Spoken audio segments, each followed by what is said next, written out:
जिसके घर में भगवान कृष्ण का भागवत का भक्त पैदा हो जाए, ऐसे को देख करके स्वर्ग से पिता और पितर भी धन्य हो जाते हैं। ऐसी भागवती कथा में हम आप प्रवेश कर रहे हैं। भागवत की कथा में 4 अक्षर हैं। चारों अक्षर अलग अलग दृष्टांत बताते हैं। पहला अक्षर है भा।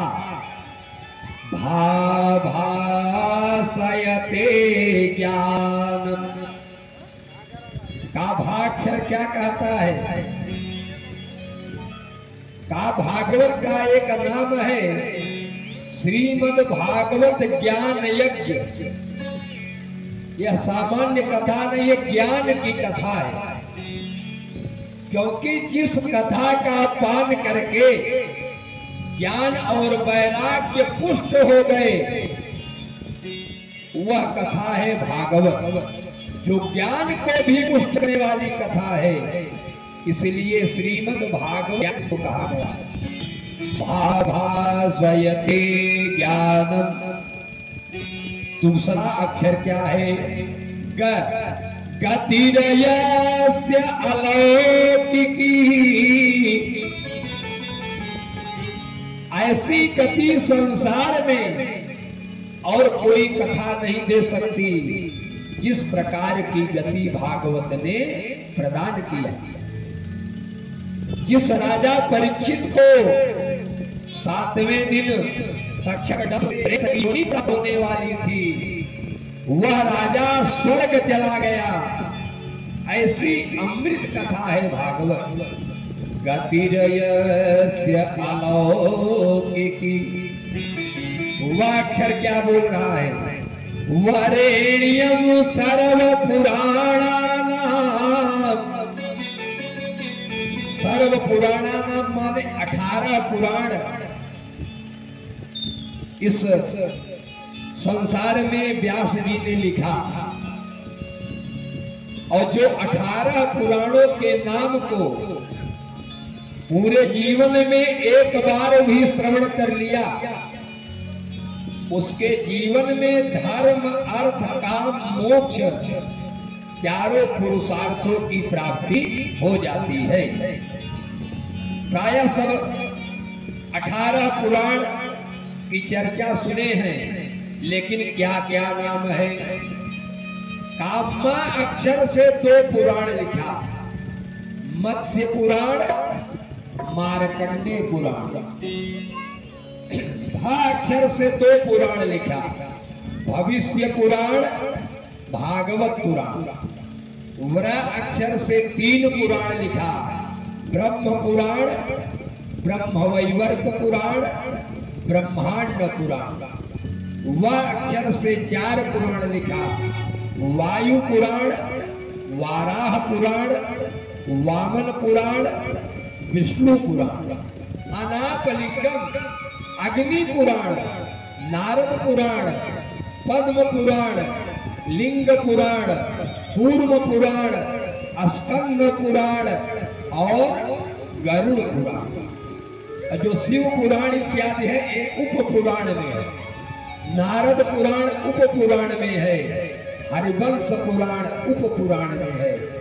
18 पुराण व्यास जी ने लिखा और 18 ही उप पुराण है। तो इन पुराणों में वरेण्यम सर्व पुराणानाम। वह अक्षर बोल रहा है कि भागवत महापुराण सभी पुराणों में वरेण्यम माने श्रेष्ठम, सबसे श्रेष्ठ, सबसे ज्यादा पुण्य देने वाला, सबसे ज्यादा जीव को तारने वाला, यही है भागवत महापुराण का। लेकिन कल्याण हमारा कैसे होगा? तो अंत में लिखा क अक्षर, तारणिम भव भवार्णवा। यह संसार एक सागर है का। इस संसार रूपी सागर में अगर आप पार जाना चाहते हैं तो भागवत की कथा की नौका पर बैठ जाएं। राम की कथा की नौका पर बैठ जाएं, आप भव सागर से पार हो जाएंगे। कि भव सागर चह पार जो पावा, भव सागर चह पार जो पावा, भव सागर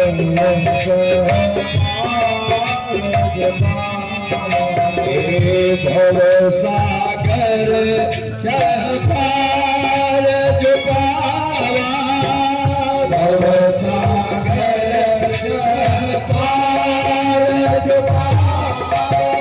राम कथा दृढ़ नामा, राम कथा भव सागर चह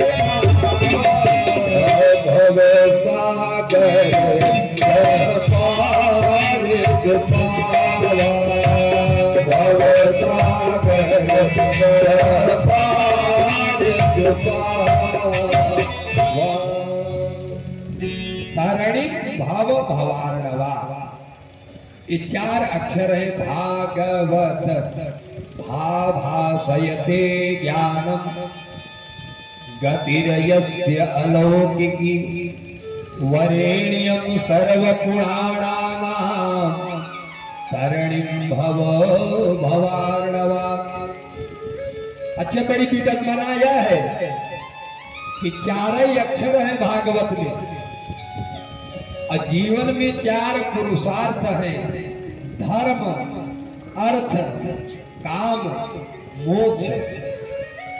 और चारों पुरुषार्थों की प्राप्ति भागवत की कथा का श्रवण करने से प्राप्त हो जाती है। और संयोग से 4 घाट पर भागवत कथा हो भी रही है। पहला घाट है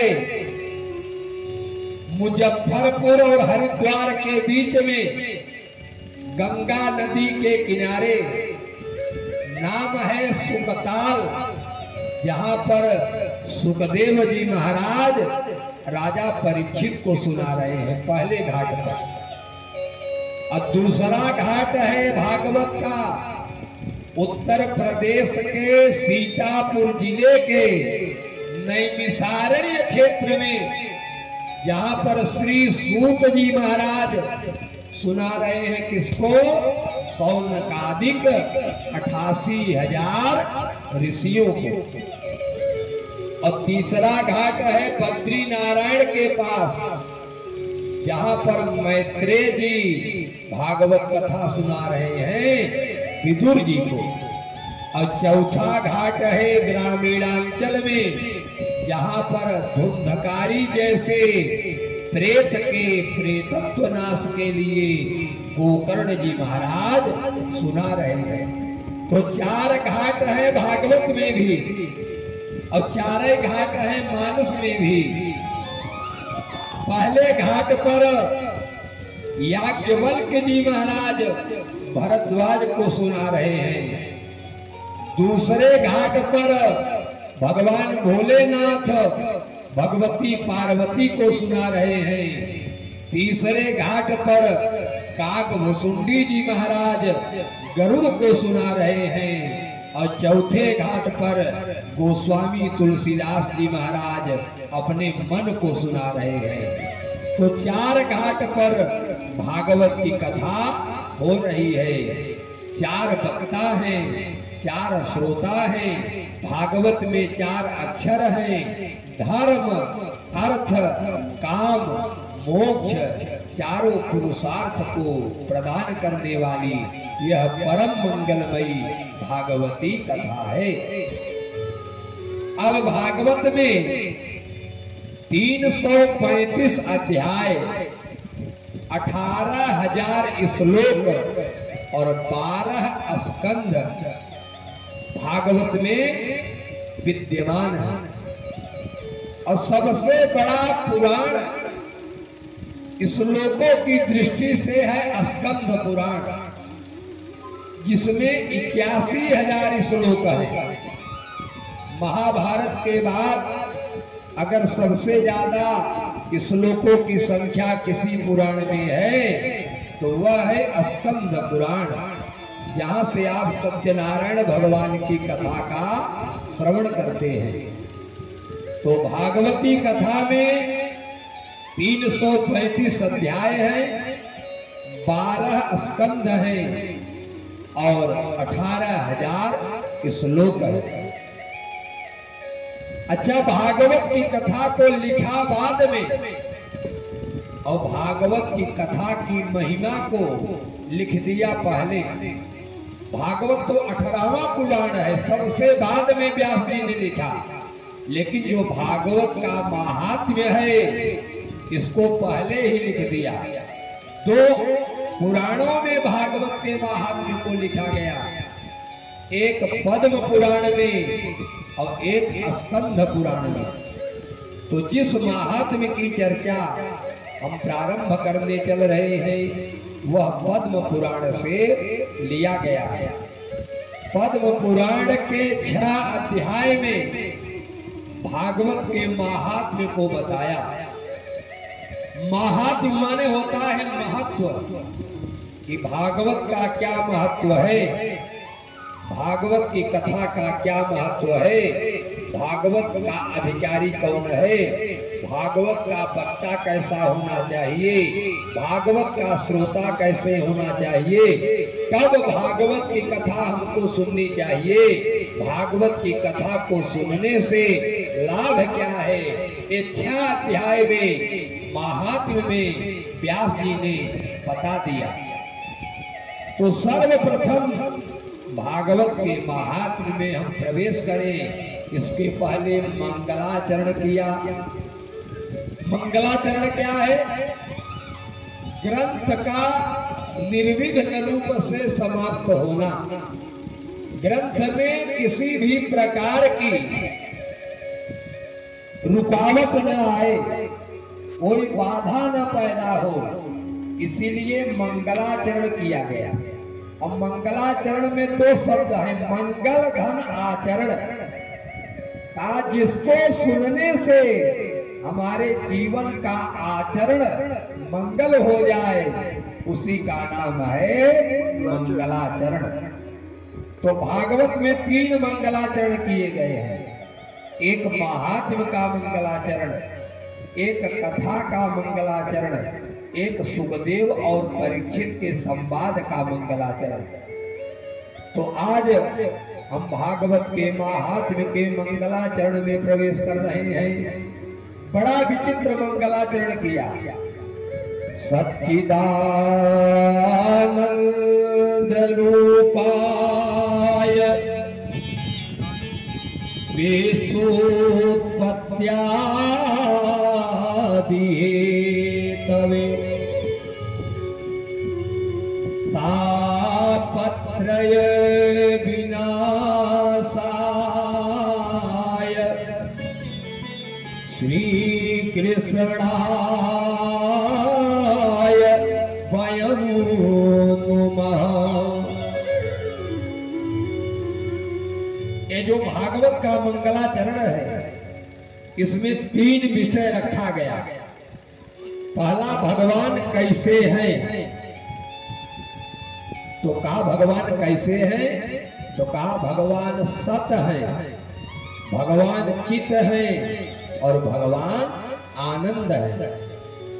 कहा भगवान के अलावा संसार में और कोई सत्य नहीं। सत्य माने सत्य, इस दुनिया में जो कुछ भी दिखाई पड़ रहा है ब्रह्म सत्यम जगन मिथ्या। जो हमारी शरीर है, जो हमारा धन है, जो परिवार है, जो सुख है, ये क्या है? एक दर्पण है, दर्पण में चेहरा दिखाई पड़ता है लेकिन रहता नहीं है। उसी प्रकार से संसार में सुख दिखाई पड़ रहा है लेकिन रहता नहीं है।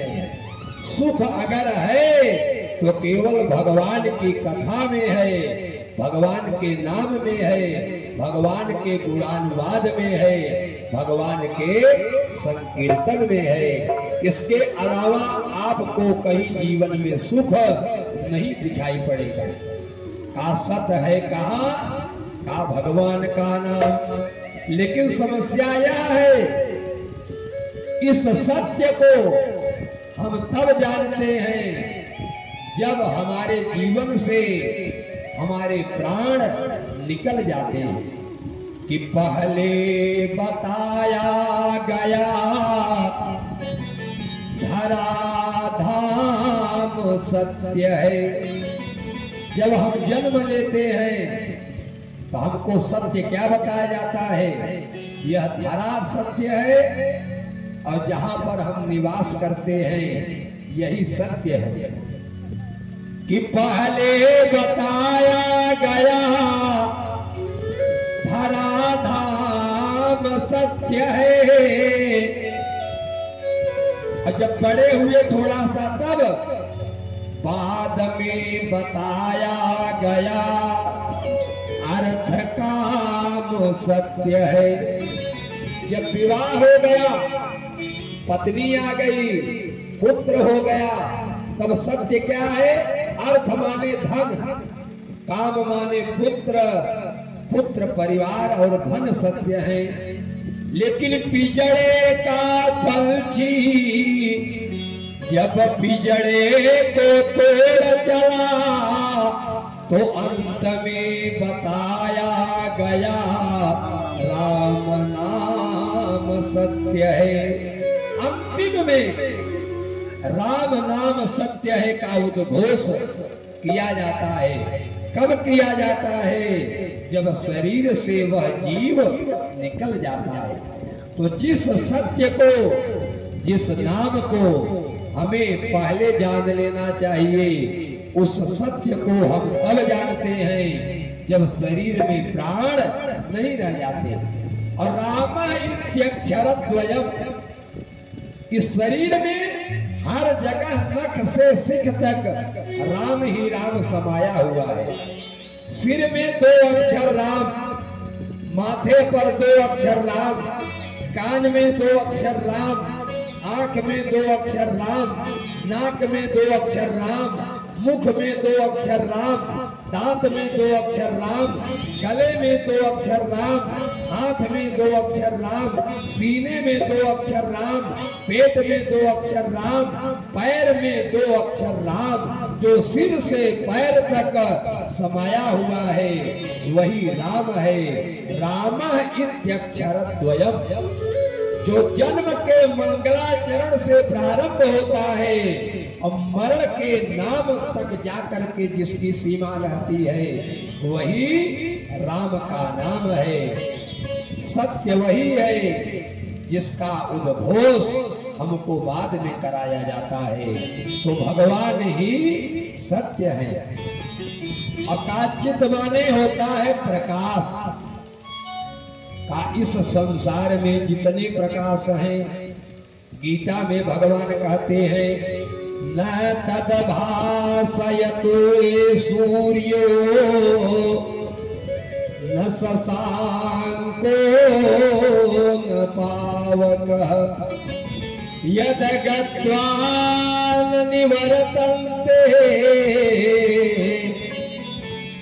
तद्धाम परम मम। भगवान कहते हैं भैया मेरा धाम वह है न जहां सूर्य का प्रकाश जा पाए, न चंद्रमा का प्रकाश जा पाए, न तारों का प्रकाश जा पाए, न विद्युत का प्रकाश जा पाए।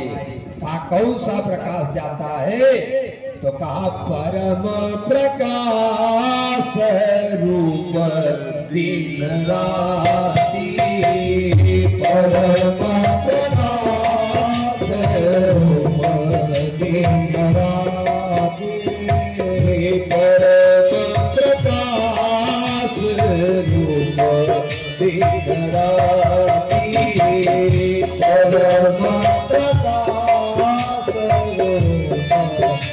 दिन राति।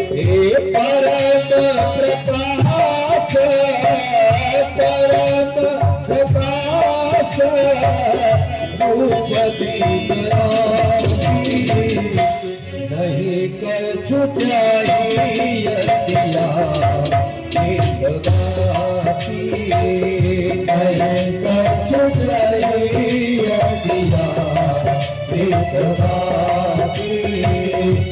नहीं कछु चाहिए दिया एक बाती।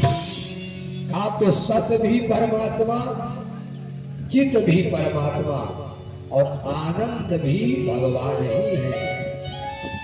क्योंकि भगवान का नाम भागवत में भी आनंद कहा गया है और मानस में भी सो सुख धाम राम यस नामा, अखिल लोकदायक विश्रामा। जो आनंद सिंधु सुख राशि, सीकर ते त्रैलोक सुपासी। आनंद का सिंधु है भगवान का नाम। तो कहे तो भगवान की विशेषता बताई, सच्चिदानंद रूपाय। अब दूसरा शब्द क्या कह रहा है कि भगवान का स्वरूप है सत, भगवान का स्वरूप है प्रकाश, भगवान का स्वरूप है आनंद। तो भगवान हमारे लिए करते क्या है, उनका काम क्या है? तो कहा विश्वोत्पत्त्यादि हेतवे। हेतवे माने कारण। इस संसार को पैदा करने में, इस संसार का पालन करने में, इस संसार का संहार करने में अगर एकमात्र कोई कारण है तो वह कौन है? भगवान। ब्रह्मा बन करके यही संसार को पैदा करते हैं, विष्णु बन करके संसार का पालन करते हैं और शिव बन करके संसार का संहार कर देते हैं। विश्वोत्पत्त्यादि हेतवे। अब यहीं पर लाभ बताया गया जो तीसरी अर्धाली है। तो कहा महाराज भगवान का स्वरूप ऐसा है, भगवान सृष्टि को पैदा करते हैं, भगवान सृष्टि का पालन करते हैं, भगवान संहार कर देते हैं। लेकिन वह परमात्मा हमारे लिए क्या करता है? अगर उसकी चरण शरण को हम ग्रहण करें तो हमारा कल्याण कैसे होगा? तो कहा तापत्रय विनाशाय। कहा हमारे जीवन में तीन ताप हैं, एक आधिदैहिक ताप, एक आधिभौतिक ताप, एक आध्यात्मिक ताप। तो आधिदैहिक ताप क्या है? शारीरिक पीड़ा। हमारे जीवन में धन बहुत है लेकिन शरीर रोग से ग्रस्त है, संपत्तियां भरी है लेकिन शुगर बीपी हाई है, आप कुछ खा नहीं सकते, डॉक्टर ने सब कुछ मना कर दिया है। इसको क्या कहते हैं? आधिदैहिक ताप। और कहा कि शरीर बड़ी स्वस्थ है, निरोगी शरीर है लेकिन धन का नितांत अभाव है, धन नहीं है। इसको कहते हैं आदि भौतिक ताप। भौतिक माने धन, लेकिन धन भी है, शरीर भी स्वस्थ है, लेकिन आपका मन भगवान के भजन में नहीं लग रहा है। इसको कहते हैं आध्यात्मिक ताप। तो तीनों ताप आपके जीवन में प्रवेश नहीं करेगा। कब नहीं करेगा? जब आप भगवान की कथा में उपस्थित हो जाएंगे तो आपके जीवन में तीनों तापों का प्रभाव नहीं पड़ेगा। तापत्रय विनाशाय। किसी को गोस्वामी जी ने लिखा कि दैहिक दैविक भौतिक तापा, दैहिक दैविक भौतिक दैहिक दैविक भौतिक तापा, दैहिक दैविक भौतिक तापा।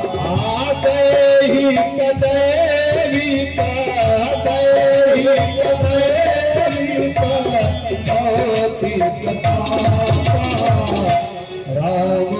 राज्य काहू नहीं व्यापार, राम राज्य काहू नहीं व्यापार, राम राज्य काहू नहीं व्यापार। का सच्चिदानंद रूपाय विश्वोत्पत्त्यादि हेतवे तापत्रय विनाशाय श्री कृष्णाय वयं नुमः। यहाँ पर भागवत में राधा का नाम नहीं लिखा है, श्री शब्द लिख करके सुखदेव ने राधा का नाम स्पष्ट कर दिया। का श्रिया सहित कृष्ण श्री कृष्ण तस्मै कृष्णाय वयं नुमः। श्रिया माने राधा, राधा के सहित कृष्ण को हम लोग नमस्कार करते हैं। तो लोगों ने व्यास जी से पूछा कि महाराज आपने श्री शब्द क्यों लिखा, स्पष्ट राधा क्यों नहीं लिखा? क्योंकि राधा आराध्य है सुखदेव भगवान की। और शास्त्र कहता है, एक शास्त्र है कौशिकी संहिता।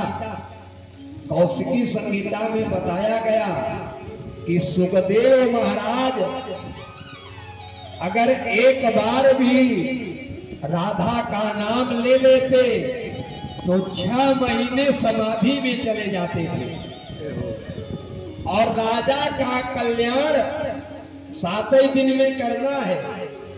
और बहुत ध्यान दिया कि राधा का नाम न आने पाए, नहीं तो 6 महीने की समाधि लग जाती तो राजा का कल्याण नहीं हो पाता। इसलिए लाक्षणिक रूप से श्री शब्द लिख करके राधा का नाम अंकित कर दिया, स्पष्ट राधा का नाम नहीं बोले। और दूसरा कारण यह बताया कि अगर राधा का नाम स्पष्ट लिख देते तो रुक्मिणी नाराज हो जाती, जाम्बवती नाराज हो जाती, नागनजिती नाराज हो जाती, कालिंदी नाराज हो जाती, सत्यभामा नाराज हो जाती। जो भगवान की पटरानियां थी वे भी नाराज हो जाती। इसलिए श्री शब्द लिख करके एक शब्द में ही सबका बोध करा दिया कि श्री में जितने लोग आते हैं, श्री माने लक्ष्मी भी होता है, और श्री माने राधा भी होता है, श्री माने रुक्मिणी भी होता है, और श्री माने सत्यभामा भी होता है।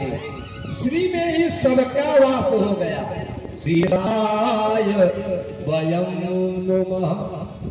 हम लोग ऐसे श्री कृष्णचंद्र जी को प्रणाम करके भागवत की कथा में प्रवेश कर रहे हैं। अब अगर इतनी गंभीर व्याख्या की जाएगी, एक एक श्लोक की, तो भागवत बोलने में 7 महीने लग जाएंगे। और 7 ही दिन में भागवत की कथा का मुख्य बिंदु, मूल बिंदु रखना है। दूसरे श्लोक में सुखदेव का वर्णन किया। यत्र व्रजन्तु मनपेतम पेत कृत्यम द्वैपायनो विरह कातरया जुहाव पुत्रेति तन्मयतया तरवो विदेदुः तम सर्वभूत हृदयं मुनिमान तोस्मि। दूसरे श्लोक में सुखदेव स्वामी का स्तवन किया। अब स्तवन करके कथा को प्रारंभ कर रहे हैं। कहा महाराज कथा शुरू कहां से हो रही है? कहा नैमिषारण्य से। इस भागवत की शुरुआत कहां से हो रही है? नैमिषारण्य से। इसका मतलब यह है कि भागवत की कथा का स्थान नैमिषारण्य की तरह पवित्र होना चाहिए। अथवा दूसरा भाव यह बताया कि जहां पर भागवत की कथा हो जाए वही स्थान पवित्र हो जाता है, वही स्थान नैमिषारण्य हो जाता है, वही स्थान सुकताल हो जाता है, वही स्थान प्रयाग हो जाता है। शास्त्र में दो जगह गोस्वामी जी ने कलम तोड़ दिया, एक प्रयाग की महिमा में, एक नैमिषारण्य की महिमा में। काजिम तीर्थ नैमिष विख्याता, तीर्थों में सबसे विख्यात तीर्थ है नैमिषारण्य, और दूसरा को कह सकई प्रयाग प्रभाव, को शब्द लगा करके प्रयाग की महिमा